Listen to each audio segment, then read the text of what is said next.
Welcome to J's Natural Skincare Products. Today, in this short but precise tutorial, we are going to learn about the production of Comfrey salve or balm from home. There are very basic requirements for you to produce this salve from home. And if you stick around, you should be able to produce Comfrey balm or salve from home. Comfrey speeds healing, reduces pain and swelling, and can be applied topically over the fracture site. Roots and leaves contain allotane, a substance that helps new skin cells grow, along with other substances that reduce inflammation and keep skin healthy. Comfrey ointments have been used to heal bruises as well as pulled muscles and ligaments, fractures, sprains, strains, and osteoarthritis. Are those not great benefits that you would want to harvest from utilizing Comfrey Balm? The following are the few items that you will require.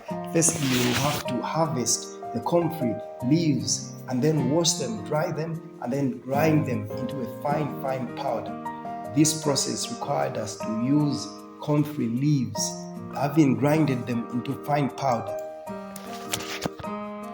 Beeswax is one thing that is needed in this recipe, though used at a very minor rate, yet its use cannot be undermined. Beeswax has been shown to soothe burns, eczema, and promote healing of wounds. In this production, we are using the double boiler process to heat up, or rather to melt our oils. And how do we do this? We firstly get a large pan, we fill it with water and allow the water to simmer. And then we get another pan or vessel where we are putting directly our ingredients in. We get that and put it in the boiling water and allow the heat to be transmitted through that medium of water. And the ingredients are heated and melted by steam rather than direct fire. The reason why we are doing this is to avoid the denaturing of the healing properties of our recipe. The tea tree in this production should help to prevent the oils from going rancid, and as such, our production is expected to last for a good 6 months without going bad or rancid. And some of the benefits of tea tree includes its antibacterial property. Tea tree oil is commonly used to treat acne, athlete's foot, lice, nail fungus, and insect bites. So when you apply it to this salve, you are harvesting all those benefits. Once you are done with essential oil and you mix well your oils together with the essential oil, then you can pour into your jars.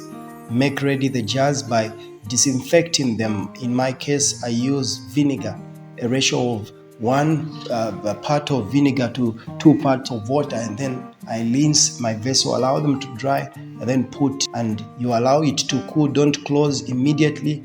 Let it sit open for the entire overnight. Then in the morning, that's when you close the lid. This should last for a good 6 months. There are a few measures that you may need to take whenever you are applying Comfrey. One such measure is to ensure that you do not apply your Comfrey balm on an open wound.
As we had earlier indicated in the beginning of this video that comfrey should not be applied on an open wound because of its property, that of allowing the skin cells to grow faster. There is a likelihood of your wound closing up that may lead to your wound getting putrefied. To avoid such, do not apply comfrey on an open wound or on an open structure. When it comes to consumption of comfrey, there may be very strict precautions that may need to be taken. There are very few instances where comfrey should be consumed or used for consumption. Then medical advice should be sought for.